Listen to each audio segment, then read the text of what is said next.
আগামী বৃহস্পতিবার 23শে জানুয়ারি নেতাজি সুভাষচন্দ্র বসুর ১২৯তম জন্মজয়ন্তী। প্রতি বছরের মতো এবারও এই উপলক্ষে রাজধানীতে এক বর্ণাঢ্য শোভাযাত্রার আয়োজন করেছে নেতাজি সুভাষ বিদ্যানিকেতন। এদিন বিদ্যালয়ে আহুত এক সাংবাদিক সম্মেলনে নেতাজি সুভাষ বিদ্যানিকেতনের ভারপ্রাপ্ত প্রধান শিক্ষিকা জানান, এই বছর নেতাজির জন্মজয়ন্তী অনুষ্ঠানে প্রধান অতিথি হিসেবে উপস্থিত থাকবেন রাজ্যের মুখ্যমন্ত্রী প্রফেসর ডাক্তার মানিক সাহা।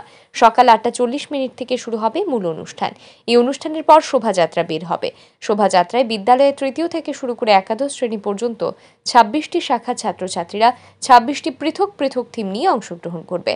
দশম এবং দ্বাদশ শ্রেণীর ছাত্রছাত্রীরা পরীক্ষা থাকার কারণে শোভাযাত্রায় থিম নিয়ে অংশগ্রহণ করবে না।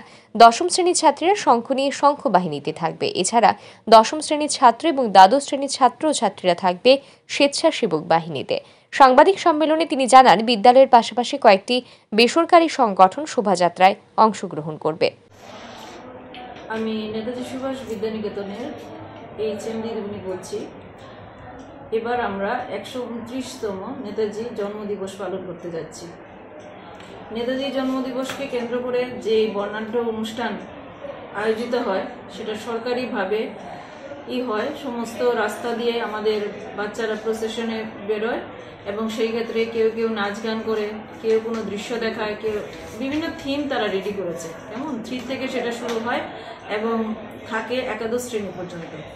আমাদের দুটো ক্লাস, বিশেষ করে যারা ক্যান্ডিডেট 10 এবং 12, এই দুটো দ্বাদশ শ্রেণী এবং দশম শ্রেণী, তারা যেহেতু ক্যান্ডিডেট, তাদের কোনো ধরনের প্রসেশনের মধ্যে উল্লেখযোগ্য কোনো প্র্যাকটিস বা রিহার্সাল এগুলি থাকে না। কিন্তু যেহেতু ক্লাস 10, সুতরাং মেয়েরা শঙ্খ বাহিনীতে যায় এবং তার জন্য তারা শঙ্খ নিয়ে সুন্দর করে সেজেগুজে তারা বেরোয়। আর ছেলেদের ক্ষেত্রে দ্বাদশ শ্রেণীর বালক বালিকা এবং দশম শ্রেণীর বালক, এই 3টা গ্রুপ আমাদের ভলেন্টিয়ার বা স্বেচ্ছাসেবক বাহিনীতে আছে।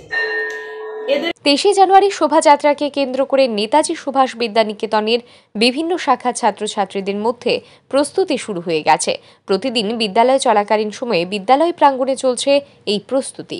Bureau report, RE news.